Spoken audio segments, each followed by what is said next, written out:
Gather round, friend. Here with Rooted Vines again this morning, y'all. Now, yesterday, I had already made some tea because I went on my personal page to talk about some things. But yesterday we were talking about asking God to release myself from myself. So I wanted to talk to you about the prison that you're in. This prison that you have mentally created for yourself. All right, that's what we're going to talk about. So I think of this prison. Number one is 4 walls and there's bars. You know, regular prison. Now, yesterday I also told you that fear is your cellmate, right? Fear is your crazy cellmate telling you crazy things that are not true all of the time. And it's filling your head up with madness.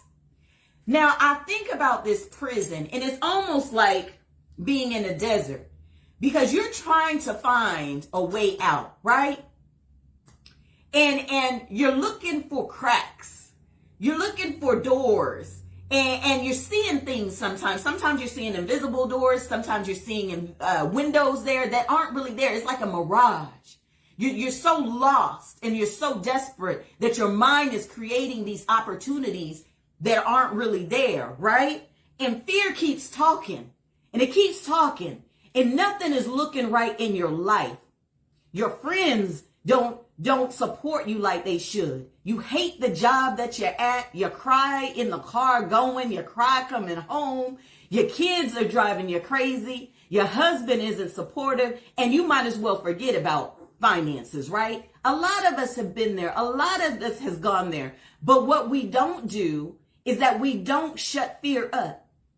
We don't sit and think to ourselves, how in the world is my life looking like this? What decisions, what paths did I choose that I'm sitting here in this jail cell in my mind? Why is my unconscious telling me things that I know can't be true because the Father has told me something different, and yet I'm the one in the pig pen? This is the prisons that we find ourselves in. These are the reasons we always pray, Father, release me from myself. But I was sharing today in my personal group that I got an answer to that prayer. I tell you what, when you sit still, you get answers. And the Father said, the prison door has never been closed, nor has it been locked. It has always been open for you to freely move. What is keeping you back? Your cellmate fear. Because once you cross that threshold, you enter into the unknown. You don't know what's going to happen now. You got to be strong enough and courageous enough to step out over the threshold into the world of faith. And into the world of faith don't look like man's law. It's God's law.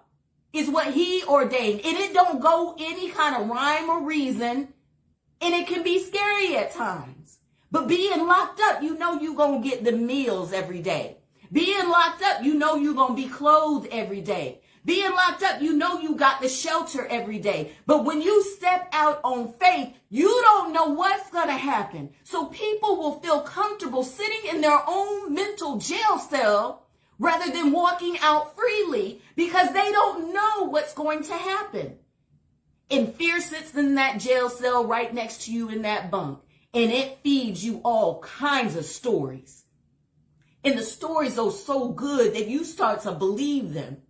And then you go past believing, they're true. They're true so much that you start telling other people. And they start believing and knowing. But we have to move past that. We have to be able to be strong enough to say, I have to leave my past behind. I am not that which I came from, right? I don't belong in that group. We have to make sure that we are living a life of authenticity. Everything that you do is special. Everything you have is unique. There is no other you. But fear would have you believe that you have to look like these people. You got to talk like these people. You got to move in these circles. The lies that we tell ourselves, the lies that we perpetuate generation after generation to each other. There's only one path to success. Who said that? Whose idea was that?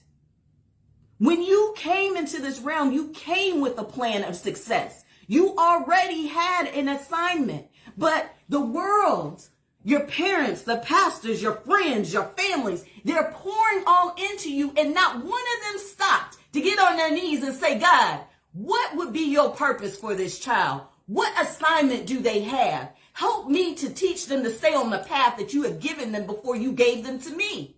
So here we are out in this world, floundering, drowning, sitting in prison cells because we tried to walk the path our parents taught us. We tried to walk the path our friends, our teachers taught us. And then when we get to our 30s, 40s, and 50s, we look at our lives and we see that we are living in hell. That none of the things that they taught us brought forth what we thought was going to be great. We thought was going to sustain us. And now we're trying to backpedal. Now we're trying to dismantle lies and generational curses. Because they taught us what they knew. But nobody stopped to consult with the greatest oracle there is. No one decided, I'm going to get on my knees and pray over you and find out what your purpose is. So now we're looking for our purpose. Now we're asking for our assignment. But the problem is we've been sitting in the jail cell so long, even if you were given your assignment, even if you were given your purpose, you're too scared to jump out on it. Because you've been filled, you've been indoctrinated with fear. Oh, you can't do that. Oh, they ain't going to let you say that. Oh, you can't go there. You can't go there looking like that. You can't go there sounding like that. Says who? If the Most High walks before me, who's going to deny me? Who's going to deny me? But you have to have the faith and the courage to be able to do that. You got to be able to sit down with yourself and find out who you are, what you stand on, and who you belong to. That's the only way this is going to work. And I use tea as alchemy because people don't understand the process of making tea. It's not just about drinking the tea. It's about taking the time aside. It's about those quiet moments, not just with yourself all the time, but with the Most High. That's when you get your downloads.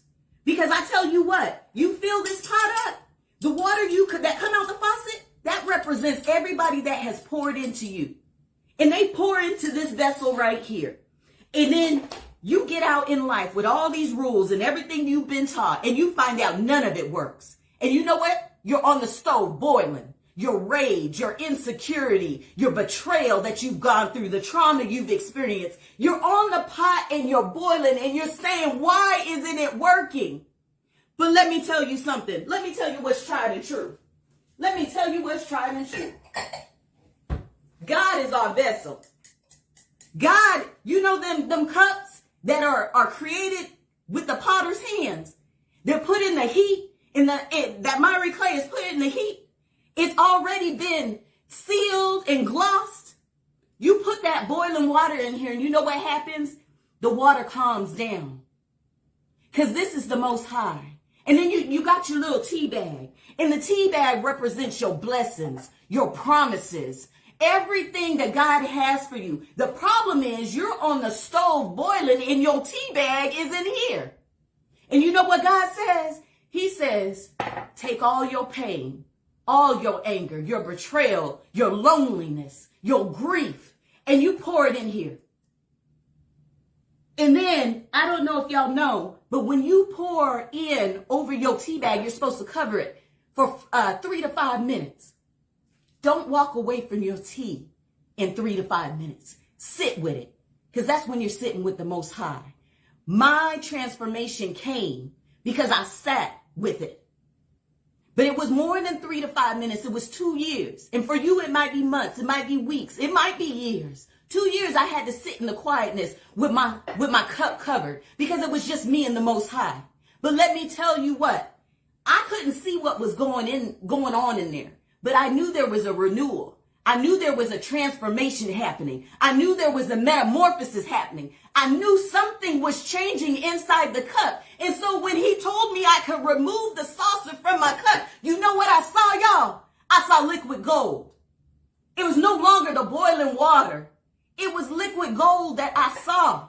He had renewed my mind, my body, and my spirit. And before I took that first sip, the Most High quietly whispered in my ear, now I can pour into you. Why could he pour into me? Because I had emptied all the expectations, perceptions that people had poured into me. I let it go and gave it to him, and he transformed it. He transmuted it into something else for my good. He gave me back my purpose. He ignited a new fire in me. And it wasn't because of the anger, but it was because he reminded me who I was in the assignment that he gave me. And now at the end of the process, there was room to receive his word. There was room to receive him. And in that is inner alchemy. You just don't make tea. You are in the process of being infused with something. That's why there's ceremonies of marriage with tea. That's why there is business contracts with tea. Because it's an infusion. It's a coming together. It is a bond. And so with tea, not only do you bond with yourself, but you bond with the Most High. Now, I am totally off my subject as I drink my lotus tea this morning. Totally off subject.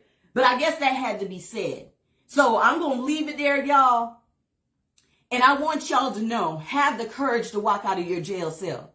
Have the courage to ignore your cellmate called fear. Let not anything stop you from doing what the Most High has already ordained you to do and gave you power and authority to do that thing. All right? So as I do this, I did want to let y'all know that I'm going to be putting out some videos. Y'all pray for me because I'm just going to be out here. All right? I'm just going to be out here. But I pray that this helps somebody today. I pray that this message really makes somebody stop and think. So today I pray that you sit and you reflect. Good gracious, I'm hot. I don't know if I gave a whole sermon away. I am smoking hot. I think I'm sweating under here. Y'all have a blessed day, and thank you for gathering here with me at Rooted Vines. I got to go out and finish this lotus tea. If you don't know what lotus tea looks like, too, it's these beautiful, beautiful flowers. And so I will be putting them on the site probably in the summer. I'm not really sure. But yeah, look for that in the near future. I'm enjoying it. I drink it 1 cup every morning. I consider this a medicinal tea. It is an intuition tea. It's to open up your womb of intuition, give you new perspective. I've been having vivid dreams, actually dreaming in color. It does some special things too.